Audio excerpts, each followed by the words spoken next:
नमस्कार, रोजाना खबर सभी का हार्दिक स्वागत है। मैं हूं विभूति कुमार। मेरठ की सरजमी पर नगर चुनाव को लेकर सरगर्मियां अंतिम चरण में है। ऐसे में बड़ा सवाल यह है कि किस तरीके से उम्मीदवार डोर टू डोर जा रहे हैं और जनता से अपनी बात रख रहे हैं, अपने एजेंडे के बारे में जानकारी दे रहे हैं। ऐसे में मेयर उम्मीदवार हो या पार्षद उम्मीदवार, हर आदमी चाहता है चुनाव फतह कर लेना, लेकिन जीतेगा वही जिसने जनता के बीच अपनी साख बनाई हो। ऐसे में वार्ड नंबर 56, जी हां, प्रहलाद नगर के वार्ड नंबर 56 पे युवा उम्मीदवार जुझारू हैं, जो लगातार कई सालों से क्षेत्र की जनता में रहकर समाज सेवा की अलग जगाने वाले, सामाजिक पृष्ठभूमि में काम करने वाले भाजपा उम्मीदवार अभिनव अरोरा हैं, जो लगातार प्रहलाद नगर के लिए, मेरठ में तमाम समस्याओं के लिए सक्रिय रहते हैं, वोकल रहते हैं और युवा हैं, लिहाजा हर व्यक्ति की चाहत बन गई है। मिलिए अपने उम्मीदवार के तहत हम आज आ गए हैं वार्ड नंबर 56 प्रहलाद नगर से अभिनव अरोरा के पास, जो अभी चुनावी व्यस्तता के बीच कुछ समय निकालकर रोजाना खबर से गुफ्तगू करने के लिए रुक गए हैं और जानकारी देंगे कि आखिर उनके व्यक्तिगत परिचय क्या है, पारिवारिक परिचय क्या है और क्या काम करते हैं, समाज सेवा में, भाजपा में क्या दायित्व है और क्षेत्र के क्या एजेंडे हैं। मतलब लब्बो-लुआब यह है कि क्षेत्र की समस्याओं को लेकर कितने सजग हैं, कितने तत्पर हैं और क्या अपने जहन में यहाँ की समस्याओं को निदान के लिए एजेंडा रखते हैं। छुए और अनछुए पहलू से पर्दा उठाएंगे। सीधे मिलते हैं वार्ड नंबर 56 प्रहलाद नगर से भाजपा उम्मीदवार अभिनव अरोरा। नमस्कार सर, कैसे हैं आप? बढ़िया, बहुत बढ़िया। बिल्कुल, लगातार चुनाव प्रचार अंतिम चरण में है, इनके गले में भी आवाज की प्रॉब्लम हो रही है, लेकिन कुछ नहीं, सब जनता का प्यार मिलेगा इनको। सबसे पहले रोजाना खबर से आप पहले द्वारा आपको सबसे पहले बधाई हो। आपको बधाई हो। चुनाव जो चैनल है, मैं लगातार उसको फॉलो करता हूँ, देखता हूँ। लगातार पूरे मेरठ में क्या आसपास के पूरे पश्चिम क्षेत्र में आपका चैनल छाया हुआ है और बहुत जगह से सुनने को मिलता है कि विभूति जी के पास एक बार जरूर बैठना। अरे सर, कैसी बात कर रहे हैं। मैं तो चाहता हूं कि आप बैठें और तमाम खबरों पे, चाहे वो पल्लवपुरम से प्रतापपुर तक हो या कंकरखेड़ी से जागृति बिहार, रोजाना खबर हमेशा जमीनी स्तर पर काम करता है। हम जानना चाहते हैं, मिलिए अपने उम्मीदवार के तहत, कि आपका बैकग्राउंड क्या है, कहाँ जन्म लिया, कितनी पढ़ाई की, माता पिता क्या करते हैं और आपका व्यवसाय क्या है। मेरा नाम अभिनव अरोड़ा है जी और मैं ग्रेजुएट हूँ, बीकॉम ऑनर्स किया है मैंने। और मेरे परिवार में माता पिता हैं। पिता का केबल का व्यवसाय है, माता जी मेरी गृहिणी है और मेरा एक भाई और एक बहन है। इसके साथ मेरे परिवार में मेरी पत्नी और 2 बच्चे हैं। मेरे पास, मैं फ्रीलांस इंश्योरेंस का काम करता हूं और थोड़ा बहुत कंस्ट्रक्शन का काम भी अपना है। उसी के साथ से समाज सेवा में लगी धीरे धीरे। बचपन से ही पापा को देखा था, भाजपा में भी एक्टिव रहे, संघ में भी एक्टिव रहे, शिवाजी नगर संचालक रहे आरएसएस में। और मेरे पिताजी जो सबसे पहली कमेटी लखनऊ से बनकर आई थी भाजपा की, उसमें ब्रह्मपुरी मंडल से महामंत्री रहे। तो लगातार बैकग्राउंड देखा। माननीय कल्याण सिंह जी मुख्यमंत्री, स्वर्गीय मुख्यमंत्री जी रहे, उनके साथ पापा को काम करते देखा। बड़े छोटे छोटे से तो संघ के लोग भी घर में आया करते। तब से एक ऐसी लग लगी कि हाँ भाई, कुछ शायद करेंगे। आज जनता ने उस लायक समझा और पार्टी ने उस लायक समझा तो यहाँ लाके खड़ा कर दिया। बिल्कुल, प्रहलाद नगर का इलाका बड़ा डेंस इलाका है। मैं आपको समीकरण समझाऊं, प्रहलाद नगर का वार्ड 56 है, यहाँ पे डेंस इलाका है और यहाँ पे हिंदू मुस्लिम पॉपुलेशन दोनों है बराबर। सबसे बड़ी बात क्या है कि पंजाबी बहुल इलाका माना जाता है। पंजाबी संगठन के लोग यहाँ पे, पंजाबी समुदाय के लोग बहुतायत में है और इनकी प्रतिशत भी यहाँ पे अधिक है। सबसे बड़ी बात क्या है जिस पर अभिनव अरोरा यहाँ पे हैं, तो रूट लेवल पर आपने भाजपा में कब आपका आगमन हुआ और संघ पृष्ठभूमि के हैं, यानी कि आरएसएस का खून इनके शरीर में है, लिहाजा संघ की नीतियों को और पार्टी की नीतियों को बखूबी बचपन से जानते हैं, क्योंकि पिता लगातार संघ की पृष्ठभूमि में कद्दावर कार्यकर्ता रहे हैं। सबसे पहले कि आप कब आए भाजपा में और किन किन दायित्वों पर रहे? भाजपा में आने का तो कुछ याद नहीं, क्योंकि जब बचपन में थे, साइकिल छोटी सी होती थी हमारे हाथ में, तो उसी पे झंडा लगा के कभी किसी चुनाव में तो कभी किसी चुनाव में। जैसे हमारे यहाँ एक वरिष्ठ हमारे बहुत हैं, धर्मेंद्र नारंग जी, वो कई पदों पर रहे, महानगर में उपाध्यक्ष भी रहे, युवा मोर्चा में भी अध्यक्ष रहे, उनके साथ कई बार काम करा।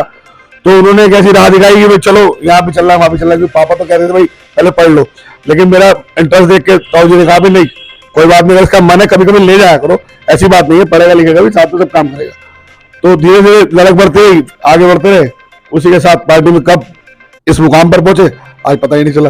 बिल्कुल, जो दक्षिण विधानसभा के विधायक हैं और मंत्री डॉक्टर सोमेंद्र तोमर के खास माने जाते हैं, खास इसलिए नहीं कि सिर्फ खास, खास मतलब कार्यकर्ता की वजह से, काम करने की वजह से, कार्य कौशल की वजह से, मेहनती की वजह से, संघर्षशील की वजह से जो प्रहलाद नगर के इलाके को अभिनव अरोड़ा के नाम से जाना जाता है, क्योंकि रूट लेवल पर जमीनी स्तर पर काम करते हैं। लगातार चुनावी नैया पार हो रही है, लगातार अब चुनाव प्रचार में 2 दिन बच गए हैं। ऐसे में आपके वार्ड में कौन कौन से इलाके हैं, जरा वो बताइए। हमारे पास प्रहलाद नगर के क्षेत्र के अलावा यदि आप हापुड़ अड्डे से आएंगे तो जो भगत सिंह मार्केट में घुसते हुए पीर वाली गली पड़ती है, उसके वापस अपना थोड़ा वाल्मीकि मोहल्ला पड़ता है, अपने हरिजन भाई वहाँ रहते हैं। उसके पश्चात जब हम आगे की तरफ आएंगे तो बनी सराय का सारा एरिया इसमें पड़ता है, नीचा सद्दीक नगर इसमें पड़ता है, भूमिपुर के अंदर ही कुछ गलियां इसके अंदर है। इसी प्रकार आसपास की 2-4 गलियां भी इसके अंदर। वार्ड 56 लगभग 10,000 वोट के आसपास का, 10,500 कुछ वोट का क्षेत्र है। बिल्कुल, वार्ड नंबर 56 में लगातार कई तरह की समस्याएं हैं, चुनौतियां हैं, जिसको पार पाना है। अभिनव अरोड़ा लगातार यहाँ पे कई समस्याओं को निजात भी दिलाया, क्योंकि यहीं के सोमेंद्र तोमर मंत्री भी है। और सबसे बड़ी बात क्या है कि जिस तरीके से पूर्व पार्षद भी जितेंद्र पाहवा भी यहीं से रहे हैं, तो लिहाजा काम और विकास और भाजपा की नीतियों को लेकर यहाँ हमेशा से सजगता रही है। हम आते हैं मुद्दे पे। आप चुनाव प्रचार में जा रहे हैं, किन मुद्दों को लेकर जनता इंटरेक्ट कर रहे हैं और जनता कैसा रिस्पॉन्स कर रही है? जनता का रिस्पॉन्स बहुत अच्छा है। मैं आपको बता दूं, हर बार यहाँ कहीं ना कोई ऐसा होता है कि कोई इस प्रहलाद नगर से कोई ना कोई दूसरी पार्टी के कैंडिडेट शायद खड़ा हुआ है, परंतु ये पहली बार है संपूर्ण जनता का प्यार मिल रहा है। प्रहलाद नगर से किसी भी पार्टी से कोई व्यक्ति नहीं खड़ा हुआ, कोई सी गली से कोई भी ऐसा पार्टी से व्यक्ति नहीं प्रतिनिधित्व नहीं कर रहा। सभी का भरपूर प्यार मिल रहा है। सभी ने पार्टी के सामने कहा कि यदि टिकट मिलता है तो सभी मिलकर चुनाव लड़ाएंगे। और माननीय सोमेंद्र तोमर जी का प्यार इस वार्ड को, इस क्षेत्र को और पूरे दक्षिण क्षेत्र को तो मिलता ही है। असीम कृपा रहती है, क्योंकि हम जिस काम के लिए जाते हैं अपने विधायक पे जाएंगे, जब हमारे विधायक वही है तो वहाँ अच्छा रिस्पॉन्स मिलता है। इसी वजह से यहाँ हम काम कर पा रहे हैं और हमारा सब कुछ यहाँ बढ़िया चल रहा है। बिल्कुल, ट्रिपल इंजन की बात कही जा रही है। मैं आपको बता दूं ट्रिपल इंजन का मतलब क्या है। मेयर अगर आपका होगा, यानी भाजपा का 31 साल का इतिहास, 89 से लेकर अब तक मेरठ में भाजपा का मेयर नहीं रहा है, सत्ता दूसरी की रही है। और यहाँ पे जब मेयर भाजपा का रहा है तो कहीं न कहीं सत्ता दूसरे की रही है राज्य में। लिहाजा कंट्राडिक्टरी बातें होती हैं, क्योंकि मेयर को लेकर और मुख्यमंत्री वहाँ शहरी विकास मंत्रालय को लेकर हमेशा तलखी रही है। जो यही हरिकांत अहलूवालिया जो 2012 में मेयर थे तो अखिलेश की सरकार थी और आजम खान ने सारा सिस्टम को अपने हाथ में कंट्रोल कर लिया था। लिहाजा 31 साल का मिथ्य तोड़ने के लिए योगी आ चुके हैं मेरठ में। लगातार जो समीकरण बनते दिख रहे हैं, कहीं न कहीं सौम्य व्यक्तित्व हरिकांत अहलूवालिया की तरफ दिख रहे हैं। 5 बड़े एजेंडे अगर पूछूं प्रहलाद नगर के लिए, आप युवा हैं, युवा की नज़र से सोचते होंगे कि इस इलाके में अगर मैं बचपन से रहे हैं, कमियां देखी होंगी, कुछ इग्नोर किया होगा, लेकिन अब जब आगे आए होंगे, अब पार्षद बनने वाले हैं, जनप्रतिनिधि के दहलीज पर पहली सीढ़ी ये पार करेंगे, उसके बाद विधायक और सांसद के नंबर आता है। 5 बड़े एजेंडे कौन से हैं? मेरे हिसाब से सभासद जो होता है वो सबसे पहली सीढ़ी होती है जनता और पार्टी के बीच के इंटरेक्शन की, क्योंकि वही सभी योजनाएं यहाँ पर उनको अवगत कराता है। नाली, सड़क, खड़ंजे हर बार चलते आते हैं और आगे भी इनकी राजनीति चलती रहेगी, परंतु बहुत सी ऐसी लाभकारी योजनाएं जो सरकार की होती हैं जो नहीं पता होती लोगों को। और भारतीय जनता पार्टी में युवा मोर्चा में काम किया है मैंने। युवा मोर्चा की इकाई को भारतीय जनता पार्टी ऐसे पढ़ाती है जैसे किसी बच्चे को क्लास में बिठा के पढ़ाया जाता है। सभी योजनाएं उनको बताई जाती है जो जन जन तक पहुंचाते हैं। तो वहां काम करने का 10-12 साल का जो एक्सपीरियंस रहा वो बहुत अच्छा रहा।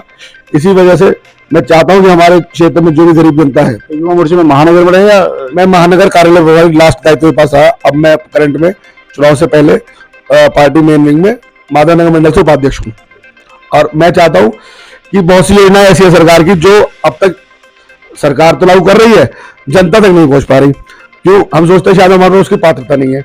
जैसे कि शिक्षा का अधिकार, शिक्षा के अधिकार से बहुत से लोग वंचित हैं और या फिर वो महंगी फीसें कर्ज लेकर अपने बच्चों को पढ़ा रहे हैं, जबकि हमारी भारत सरकार की तरफ से योजनाएं बहुत अच्छी चल रही है। मैं चाहता हूँ कि उन्हें वो मिले। मैं चाहता हूँ जो कच्चे मकान जिनके हैं, हम क्या सोचते हैं कि नहीं हमारी तो पात्रता होगी नहीं, हम शहरी क्षेत्र में रह रहे हैं, हमारा इलाका वो है, परंतु ये जो मिथ है लोगों का, उन्हें समझना होगा कि यदि आपके घर में लेंटर नहीं है, यदि आपके घर में दिक्कत है, तो ये योजना आपके लिए भी है। यदि ये योजना आपके लिए भी है, सरकार आपको पैसा दे रही है, इस्तेमाल कीजिए उसको और उसका बनाइए। तो बहुत सी ऐसी योजनाएं हैं जो मैं चाहता हूँ कि नाली, सड़क, खड़ंजे से बाहर निकल के हम पब्लिक तक पहुंचाएं और पेंशन योजना लाएं। सब कुछ जो सरकार चला रही है एक एक योजना अंतिम व्यक्ति तक पहुंचे, अंत्योदय तक पहुंचे, यही हमारा लक्ष्य है। बिल्कुल, मैं आपको बता दूं प्रहलाद नगर डेंस इलाका, यहाँ पे हिंदू मुस्लिम पॉपुलेशन करीब करीब बराबर से रहते हैं, चारों तरफ से घिरा हुआ पॉपुलेशन है। और लगातार यहाँ डेवलपमेंट को लेकर, सफाई को लेकर, नालियों को लेकर, सड़क को लेकर, यहाँ पार्क कोई है क्या आपके वार्ड में? एक पार्क है जी, दुर्गा मंदिर के पास। तो उसमें क्या मतलब व्यवस्था है या कुछ सोचने की जरूरत है? अभी उसमें झूले लगने की व्यवस्था की बात चली है, तो हमारा सोमेंद्र तोमर जी से कहा था हमने, तो उन्होंने वादा किया है कि ये चुनाव के बाद आपके यहाँ झूले पहुंच जाएंगे और झूले आपके लगेंगे, जरूर लगेंगे। भाजपा में राजनीति की पाठशाला के तौर पर युवा मोर्चा का गठन किया गया है, ताकि जब आप तब के बाहर निकले मेन स्ट्रीम राजनीति में, तो आप जनता के बीच एक पुरोधा बन के नजर आए। युवा मोर्चा चाहे एबीपी हो, भाजपा की छात्र इकाई और युवा मोर्चा दोनों ही सशक्त माध्यम है भाजपा को अच्छा नेतृत्व देने के लिए। लिहाजा अभिनव अरोड़ा जिस सीढ़ी से चलकर अभी पार्षद की दहलीज तक पहुंचे हैं, कहीं न कहीं युवा मोर्चा में वो सिखाई गई बातों, जीवटता और नीतियों को लेकर कहीं न कहीं जनता को इसका फायदा होगा। सबसे बड़ी बात क्या है, शिक्षित हैं, युवा हैं, लिहाजा प्रहलाद नगर वार्ड नंबर 56 जो तमाम जगहों पे डेंस पॉपुलेशन है, अमीर गरीब रहते हैं, तमाम मुस्लिम पॉपुलेशन है, सभी को लेकर साथ चलने की बड़ी जिम्मेदारी अभिनव अरोड़ा पर होगी, जो निर्वहन करेंगे। सबसे बड़ी बात क्या है, एक आखिरी सवाल आपसे, जनता को क्या संदेश देना चाहते हैं और रोजाना खबर के माध्यम से आपके चुनाव को लेकर और चुनाव सारे प्रदेश को लेकर पहला संदेश क्या देना? मेरा संदेश जनता के लिए यही है कि भारत की जो सरकार इस समय आपके बीच काम कर रही है, भारतीय जनता पार्टी की सरकार, वो सबका साथ और सबका विकास केवल हमारा नारा नहीं है, ये चरितार्थ करके दिखाने वाली सरकार है। हमारी जो योजना है वो हर वर्ग, हर कौम, हर पार्टी के लिए है। जो हमारे विरोधी है वह भी, जो हमारे साथ है वह भी। चुनाव जीतने के बाद सब योजनाएं सभी के लिए लागू होती है और सभी को समान रूप से मिलती है, उसकी पात्रता होनी चाहिए, आपको वो योजना मिलती है। और मैं भी ये चाहूंगा कि जो मेरे वार्ड में जितने भी, चाहे वो किसी भी वर्ग से आते हो, सबको योजना का लाभ मिले और सभी को मैं दिलाकर रहूंगा। बिल्कुल, ये थे अभिनव अरोड़ा जो वार्ड नंबर 56 के निगम पार्षद भाजपा के उम्मीदवार हैं, जो लगातार शिक्षित होने की एक परिभाषा भी इन्होंने अभी बता दी कि पार्षद किसी पार्टी या दल का नहीं होता, पार्षद सभी व्यक्तियों का होता है, सभी धर्मों के लोगों का होता है, सभी जातियों के लोगों का होता है। ऐसे में शिक्षित युवा पार्षद अगर मेरठ में 90 में अगर 80 भी आ जाए तो मेरठ को कायाकल्प करने से कोई नहीं रोक सकता है। और सबसे बड़ी बात यह भी है, जिस तरीके से अभिनव अरोड़ा की जिंदगी और बचपन तमाम इन पगडंडियों से होकर, इन गलियों से होकर बचपन गुजरा है, कहीं ना कहीं आपकी समस्याओं से ज्यादा वाकिफ अभिनव अरोड़ा रखते हैं। और इससे भी बड़ी बात, भारतीय जनता युवा मोर्चा के सिपाही के तौर पर जो जीवटता इन्होंने देख रखी है, उसका वे फायदा यहाँ के प्रहलाद नगर की जनता को जरूर मिलेगा। ये खबर कैसी लगी, अभिनव अरोड़ा के बारे में क्या कहना चाहते हैं जरूर बताएं। और लगातार कहीं न कहीं किसी चुनावी कार्यक्रम और डोर टू डोर कैंपेनिंग को भी हम लाइव करेंगे। तब तक दी इजाजत, नमस्कार। इस बड़ी खबर के प्रायोजक हैं CJDAV public school, L block, Shastri Nagar, Meerut. 25 से 30 साल के बेहद अनुभवी शिक्षकों के साथ बेहतर पढ़ाई, साथ ही नैतिक मूल्यों व संस्कारों का बड़ा स्कूल। एडमिशन स्टार्ट, सबलिंग बच्चों की फीस में छूट।